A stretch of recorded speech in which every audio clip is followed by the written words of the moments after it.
வகுப்பு 4. தலைப்பு: நமது கிராமம் நமது ஏரிகள், பகுதி 1. வணக்கம் மாணவ செல்வங்களே. இன்று கிராமங்களில் மக்கள் எவ்வாறு பயிர்களை வளர்க்கிறார்கள், விவசாயத்திற்கு எவ்வாறு தண்ணீர் பெறுகிறார்கள் என்பதை பற்றி நாம் அறிய போகிறோம். தெலுங்கானாவில் உள்ள ஒரு சிறிய கிராமத்தில் வசிக்கும் வரலட்சுமி என்ற பெண்ணின் நிஜ வாழ்க்கை கதையின் மூலம் இதை கற்றுக்கொள்வோம். அவரது கிராமத்தில் உள்ள பல பேரை போலவே அவரது குடும்பமும் விவசாய குடும்பம்.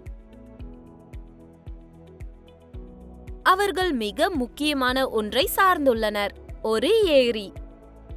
மழை நீரை தேக்கி வைக்கும் பெரிய சேமிப்பு இடம். இந்த ஏரி முழு கிராமத்திற்கும் எவ்வாறு உதவுகிறது என்பதை நீங்கள் அறிய விரும்புகிறீர்களா? வாருங்கள். சூழல் அறிவியல் பாடத்திலிருந்து நமது கிராமம் நமது ஏரி என்ற தலைப்பில் ஒன்றாக ஆராய்ந்து கற்றுக்கொள்வோம்.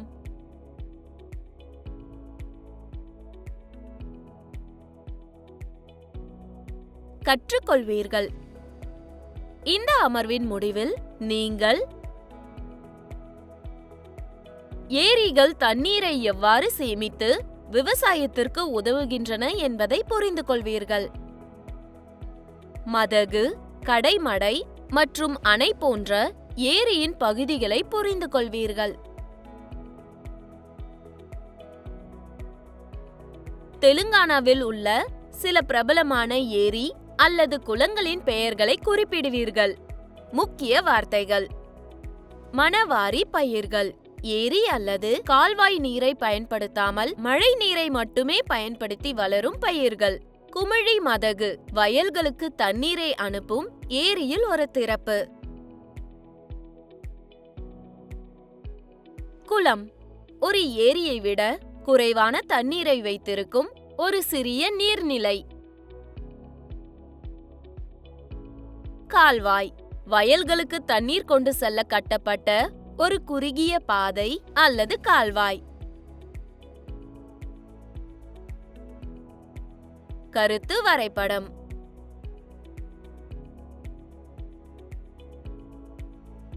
வரலட்சுமியின் குடும்பம் பல தலைமுறையாக விவசாயம் செய்து வருகிறார்கள்.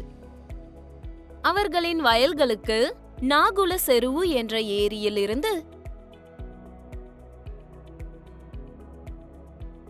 தண்ணீர் கிடைக்கிறது. ஏரியில் தண்ணீர் நிரம்பியதும் அவர்கள் நெல், அதாவது அரிசி போன்ற பயிர்களை வளர்க்கிறார்கள். இதற்கு நிறைய தண்ணீர் தேவைப்படுகிறது. ஆனால் கடந்த 2 ஆண்டுகளாக மிக குறைந்த மழை பொழிவுதான் இருந்தது. எனவே அவர்கள் சோளம், நிலக்கடலை, கொள்ளு, ராகி போன்ற பயிர்களை பயிரிட்டனர். இவை மழை நீரை பயன்படுத்தி வளர்வதால் மணவாரி பயிர்கள் என்று அழைக்கப்படுகின்றன. இந்த பயிர்களுக்கு குறைவான நீர் தேவைப்படுகிறது. ஆனால் போதுமான மழை இல்லாததால் இவை கூட நன்றாக வளரவில்லை. ஆனால் இந்த வருடம் ஒரு நாள் திடீரென்று 3 நாட்களுக்கு பலத்த மழை பெய்தது. வரலட்சுமி ஏரியை பார்க்க விரும்பினார். ஆனால் வழியிலிருந்து லத்த மதுகு என்ற சிறிய குளம் நிரம்பி வழிந்தது. மழை நிற்கும் வரை அவள் காத்திருந்தாள்.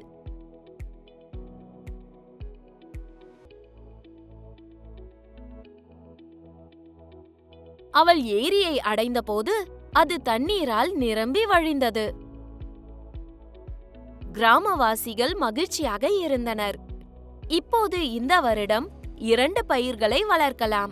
எல்லோரும் ஏரி, பயிர்கள் மற்றும் தண்ணீரை பற்றி பேசினர். தண்ணீரை சேமித்து வெளியிட ஏரியின் முக்கிய பாகங்களை பற்றி நான் உங்களுக்கு சொல்கிறேன். ஒரு மதகு, இது எவ்வளவு தண்ணீர் வெளியேறுகிறது என்பதை கட்டுப்படுத்தும் ஒரு வாயில்.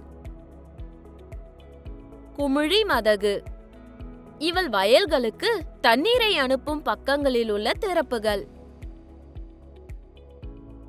அணை, தண்ணீர் வெளியேறுவதை தடுக்கும் கற்களாலும் மணலாலும் ஆன ஒரு சுவர்.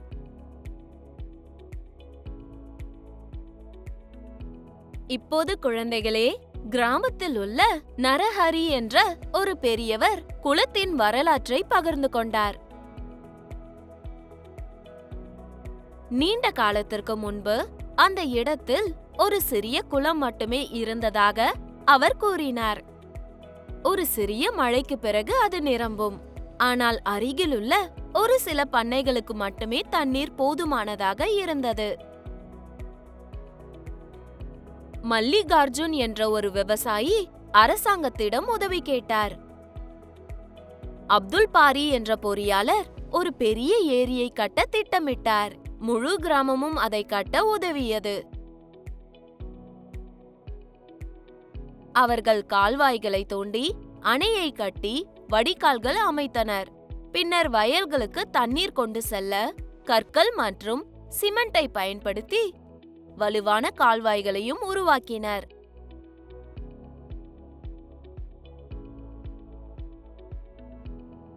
நகுல செருவை போலவே தெலுங்கானாவின் பல்வேறு பகுதிகளிலும் பல பெரிய மற்றும் முக்கியமான ஏரிகள் உள்ளன. அவற்றில் சிலவற்றை பற்றி அறிந்து கொள்வோம். ராமப்பா ஏரி. இந்த ஏரி ஜெய்சங்கர் மாவட்டத்தில் உள்ள புகழ்பெற்ற ராமப்பா கோயிலுக்கு அருகில் உள்ளது. இது மிகவும் பழமையானது.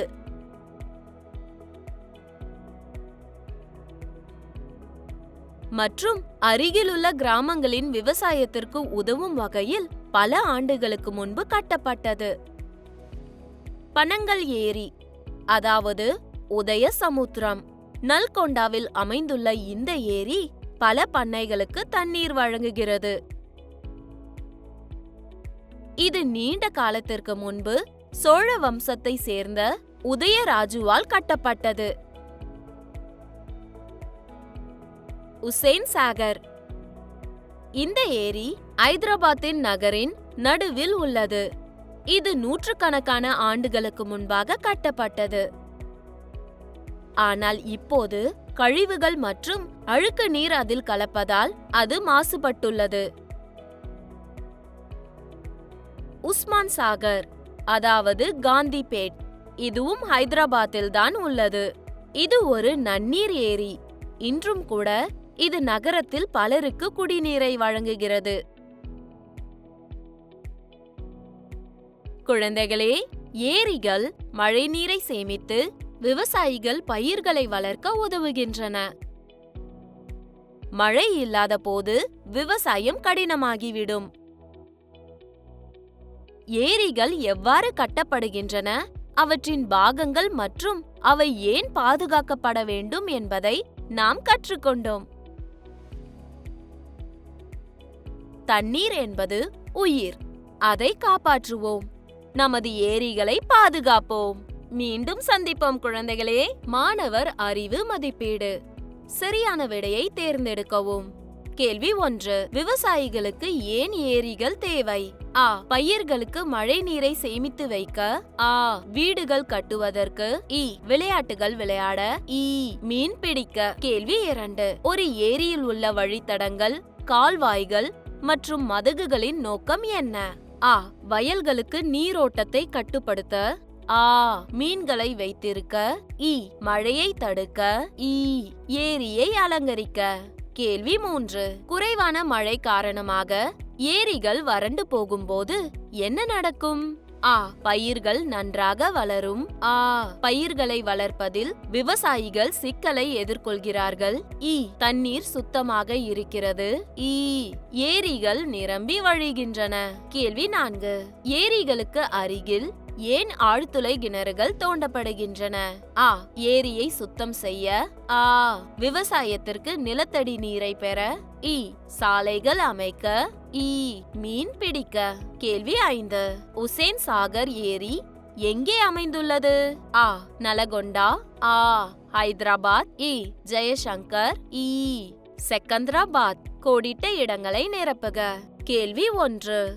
ஏரியிலிருந்து வயல்களுக்கு தண்ணீரை வடிகால்கள், கால்வாய்கள் மற்றும் மதகுகள் உதவுகின்றன. கேள்வி 2. பயிர்கள் நன்றாக வளர முடியும் என்பதால் ஏரி நிரம்பும் போது மக்கள் டேஷ் உணர்கிறார்கள். கேள்வி 3. டேஷ் தண்ணீரை பெற ஏரிகளுக்கு அருகில் ஆழ்துளை கிணறுகள் தோண்டப்படுகின்றன. கேள்வி 4. ஏரிகளிலிருந்து எடுக்கப்படும் வண்டல் மண் வயல்களுக்கு டேஷ் ஆக பயன்படுத்தப்படுகிறது. கேள்வி 5. பயிர்களுக்கு டேஷ் நீரை சேமித்து வைப்பதின் மூலம் ஏரிகள் விவசாயிகளுக்கு உதவுகின்றன. சரியா தவறா என்று கண்டுபிடிக்கவும். கேள்வி 1. விவசாயத்திற்கு மழை நீரை சேமிக்க ஏரிகள் தேவை. சரி அல்லது தவறு. கேள்வி 2.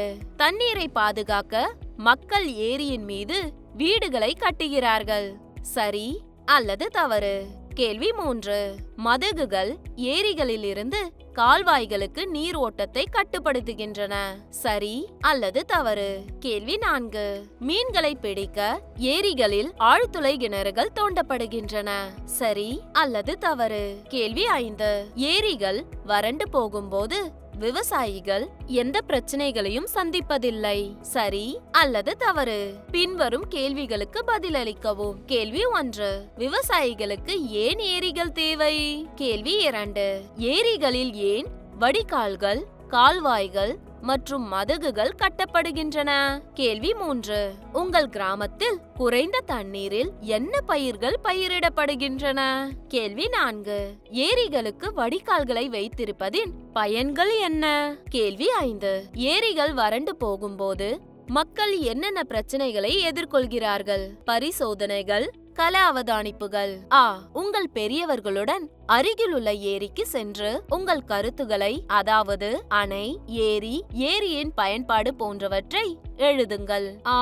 உங்கள் ஆசிரியரின் உதவியுடன் அருகிலுள்ள வயலுக்கு செல்லுங்கள். வயல்களுக்கு தண்ணீர் எவ்வாறு வழங்கப்படுகிறது என்பதை கவனியுங்கள். அதை பற்றி எழுதுங்கள். வரைபட திறன்கள், படங்கள் வரைதல் மற்றும் மாதிரிகள் உருவாக்குவதன் மூலம் தகவல் தொடர்பு. ராமப்பா, பகலா, பனங்கல், உசேன் சாகர் போன்ற ஏரிகளின் பெயர்களை சேகரிக்கவும். தெலுங்கானா வரைபடத்தில் அவை அமைந்துள்ள மாவட்டங்கள் மற்றும் அவற்றின் இருப்பிடங்களை அடையாளம் காணவும். பாடத்திட்ட பணி. உங்கள் மாவட்டம் அல்லது மாநிலத்தில் உங்களுக்கு தெரிந்த ஒரு பிரபலமான ஏரியை பற்றி எழுதுங்கள். அதன் வரலாறு பற்றி அறிந்து கொள்ளுங்கள். ஏரியின் வரைபடம் வரையவும். இந்த தகவலுக்கு புத்தகங்கள், பத்திரிகைகள், செய்தித்தாள்கள், இணையம் போன்றவற்றை பார்க்கவும்.